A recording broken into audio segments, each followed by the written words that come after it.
برطانیہ میں جرائم کی شرح میں ہوشربا اضافے کا انکشاف ہوا ہے، جہاں جنسی جرائم کے کیسز ریکارڈ حد تک بڑھ کر سالانہ 2,14,000 سے تجاوز کر گئے ہیں۔ برطانوی دفتر برائے قومی شماریات کے مطابق یومیہ اوسطاً 588 جنسی جرائم رپورٹ ہو رہے ہیں، جو معاشرے کے لیے ایک سنگین صورتحال کی عکاسی کرتے ہیں۔ رپورٹ میں مزید بتایا گیا کہ صرف جنسی جرائم ہی نہیں بلکہ منشیات کی اسمگلنگ میں 38% اور دکانوں کی چوری اور ڈکیتی کی وارداتوں میں بھی خطرناک حد تک اضافہ ریکارڈ کیا گیا ہے۔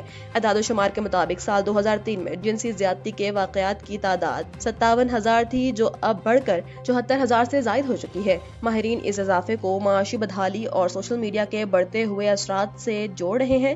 منشیات کے جرائم میں 38% اضافہ برطانوی حکام کے لیے سب سے بڑا چیلنج بن چکا ہے، جس کے باعث ملک بھر میں سیکیورٹی اور پولیسنگ پر سوالات اٹھ رہے ہیں۔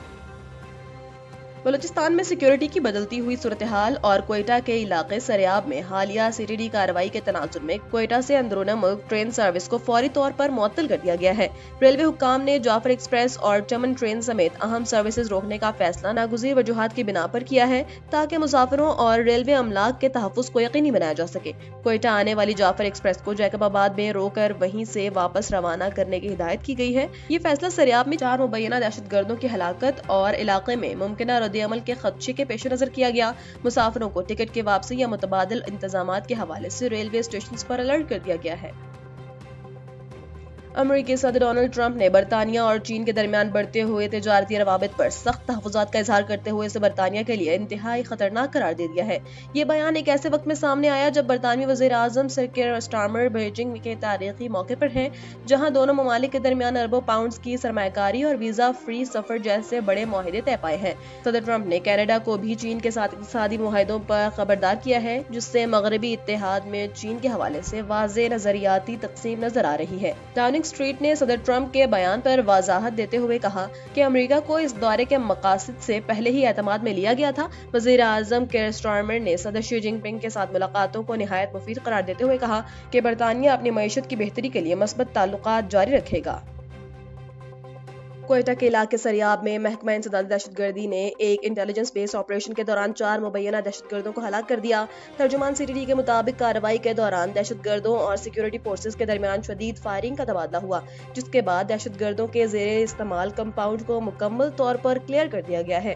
فورسز نے موقع سے بھاری مقدار میں اسلحہ، دستی بم اور کالعدم تنظیم کا لٹریچر بھی برآمد کر لیا ہے، جس سے ایک بڑی تخریب کاری کی کوشش ناکام بنا دی گئی ہے۔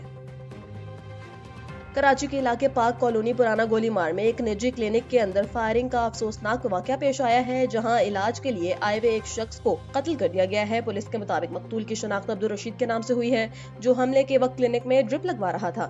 نامعلوم مسلح ملزمان نے مقتول کے سر میں گولی ماری، جو جان لیوا ثابت ہوئی، اور واردات کے بعد ملزم بآسانی فرار ہونے میں کامیاب ہو گیا۔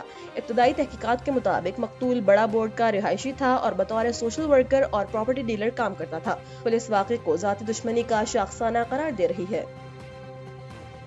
پاکستان میں سولر پینل صارفین کے لیے بڑی پالیسی تبدیلی کی تیاری کی جا رہی ہے، جس کے تحت مشہور زمانہ نیٹ میٹرنگ سسٹم کو ختم کر کے نیٹ بلنگ اور گراس میٹرنگ متعارف کرانے کی تجویز دی گئی ہے۔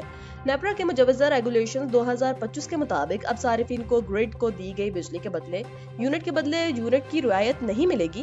اس کے بجائے صارفین کو گرڈ سے لی گئی بجلی کا پورا بل ادا کرنا ہوگا، جبکہ ان کی اضافی بجلی حکومت انتہائی کم نرخوں پر خریدے گی، جس سے شمسی توانائی میں ہونے والی بچت میں واضح کمی آئے گی۔ اس پالیسی کا سب سے زیادہ اثر ان لوگوں پر پڑے گا جو مستقبل میں سولر سسٹم لگوانے کا ارادہ رکھتے ہیں۔